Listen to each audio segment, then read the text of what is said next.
Doctor साहिबा, मेरे पास 3 लड़कियां हैं और अभी भी मैं पेट से हूँ। 7वां महीना चल रहा है। मेरे शरीर में अब इतनी ताकत नहीं है कि मैं और बच्चे कर सकूं। पर ये है ना, इन्हें तो बस लड़के की चाहत है, हर बार बच्चे पे बच्चे करे जाऊं। आप इन्हें समझाइए ना कि अब मुझ में ये ताकत नहीं है। तू मुझे यहाँ पे झूठ बोल के लाई है। तू तो मुझसे बोल रही थी कि मेरे पेट में दर्द है और यहाँ पे ये सब करने आई है तू। तुझे शर्म नहीं आती है? हमारा पर्सनल मैटर तू इस डॉक्टर के सामने खोल के दिखा रही है। तुझे शर्म नहीं आ रही बिल्कुल भी? नहीं आ रही शर्म। क्या करूं मैं? आपको मेरी बात तो समझ में आ ही नहीं रही है।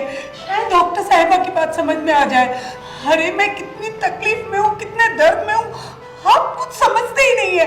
बस आपको तो बेटे बेटे बेटे की चाहत है। तो क्या हो गया? अगर मुझे बेटा चाहिए तो हमारी 3 लड़कियां ही तो है। लोगों के 8-8 बच्चे होते हैं और हमारे सिर्फ 3 बच्चे। जब तक मुझे लड़का नहीं मिलेगा, जब तक मैं करता रहूंगा। जिस दिन मुझे लड़का मिल जाएगा मैं छोड़ दूंगा। आपको समझ क्यों नहीं आता है? लड़का या लड़की ये हमारे बस में नहीं है। ये तो ईश्वर जो करता है वो होता है। हम ईश्वर से कैसे जीत सकते हैं? लेकिन आप मेरा दर्द तो समझिए, मेरी तकलीफ तो समझिए। और मेरी क्यों, आप इनसे पूछ लीजिए ना कितनी तकलीफ होती है एक औरत को।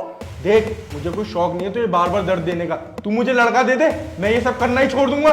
जब तक मुझे लड़का नहीं मिलेगा, जब तक मैं करता रहूंगा, मान या मत मान। अरे लड़का देना क्या मेरे बस में है? अरे आप दोनों पहले थोड़ी देर के लिए रिलैक्स हो जाइए, शांत बैठिए और मेरी बात सुनिए।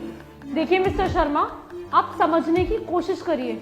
ये ठीक बोल रही हैं। लड़का या लड़की देना इनके हाथ में नहीं है और ना ही आपके हाथ में है। आप थोड़ी समझदारी से काम लीजिए।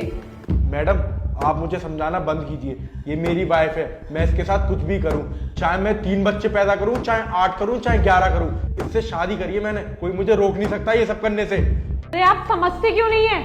ये चीज ना टोटली इलीगल है। आप ऐसे किसी को फोर्स नहीं कर सकते, चाहे वो आपकी खुद की पत्नी ही क्यों ना हो। और देखिए मिस्टर शर्मा, जरूरी नहीं है कि घर का नाम रोशन करने के लिए घर में लड़का होना जरूरी हो। मैं अपने घर में इकलौती लड़की हूँ और देखिए मैं डॉक्टर हूँ। मेरे घर वालों को प्राउड है मुझ पे। उन्होंने कभी मुझे ऐसा फील नहीं होने दिया जैसे मैं बोझ हूँ। आप समझने की कोशिश करिए, आज के टाइम पे लड़कियां कितना नाम रोशन कर रही हैं, कितनी ऊंचाइयां छू रही हैं। ऐसी कोई फील्ड नहीं है जहां पर लड़कियां तरक्की ना कर रही हो। आप अपनी वाइफ की कंडीशन को समझिए और छोड़ दीजिए अपनी ये जिद। हम माना कि लड़की की चाह रखना गलत नहीं है, पर किसी और को उस चीज के लिए फोर्स करना गलत है। अगर आपको लड़का चाहिए ही तो आप अडॉप्ट कर लीजिए और अपने बेटे की तरह उसे पालिएगा। मैडम, मेरे इतने बुरे दिन नहीं आए कि मैं बच्चों को अडॉप्ट करूंगा। तूने मेरा यहाँ पे मजाक बनाया ना, चल कर, तुझे तो वही देखता हूँ। चल यहाँ से चल। अरे मिस्टर शर्मा सुनिए तो। मुझे तो ये सोचकर हैरानी हो रही है कि आज के वक्त में भी ऐसे लोग हैं जो औरतों को बच्चा पैदा करने के लिए सिर्फ इसलिए फोर्स कर रहे हैं क्योंकि उनके लड़का नहीं है। और ऐसी औरतें भी हैं जो ये सब झेल भी रही हैं। उन्हें तो इनकी कंप्लेंट पुलिस में कर देनी चाहिए। अरे अंकल जी, 100 रुपये होंगे आपके पास? पीनी थी मुझे। सुनो जी, ये तो अपने पड़ोसी वर्मा जी का बेटा है ना? हाँ, ये तो उन्हीं का लड़का है। क्या गुजर गुजर कर रहे हो तुम मेरे बारे में? अरे शर्मा अंकल, आप तो मेरे घर के पास ही रहते हो। अब तो पहचान भी हो गई है हमारी, तो 100 रुपये दे देते। अबे तुझे शर्म नहीं आती? दिन से ही पी लेता है। छी, कितनी बदबू आ रही है। अबे अपना नहीं तो अपने बाप का ख्याल कर लेता। वो कितने इज्जतदार आदमी है और तू दिन से ही पी के बैठा हुआ है यहाँ पे। बाप? वो बाप जिसने मुझे घर से बाहर निकाल दिया?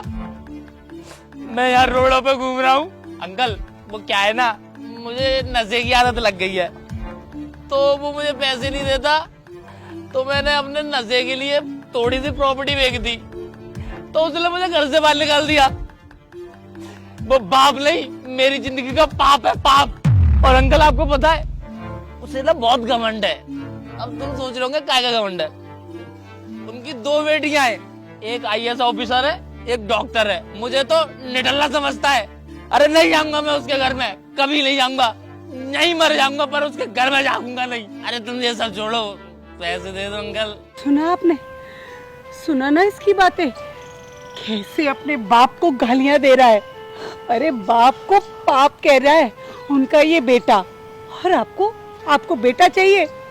अरे इसके मुंह से आपने सुना, वर्मा जी को अपनी बेटियों पर घमंड है। एक बेटी आईएएस ऑफिसर तो दूसरी बेटी मानवता के लिए काम कर रही है डॉक्टर बनकर। पर नहीं, आप जैसे लोगों को तो ये बात समझ ही नहीं आती, क्योंकि आपको तो वंश चलाने वाला चाहिए ना, और वंश तो केवल लड़का चलाता है ना। फिर वो लड़का चाहे ऐसा ही क्यों ना हो। हाँ तुम सही कह रही हो, मुझे नहीं चाहिए ऐसा लड़का। और मैं गलत सोचता था कि लड़कियां कुछ कर नहीं सकती। वर्मा जी की लड़कियों को देख लो, एक डॉक्टर है, एक आईएएस ऑफिसर है, और उनके लड़के को देखो सुबह से दारू पी के यहाँ पड़ा हुआ है। तू सही कहती थी सरिता, हमें सिर्फ औलाद से मतलब होना चाहिए, लड़का लड़की में भेदभाव नहीं करना चाहिए। औलाद जरूरी है, बच्चे होना जरूरी है। आज के बाद मैं तुझे कभी फोर्स नहीं करूंगा, ये हमारा आखिरी बच्चा है। चल घर चलते हैं।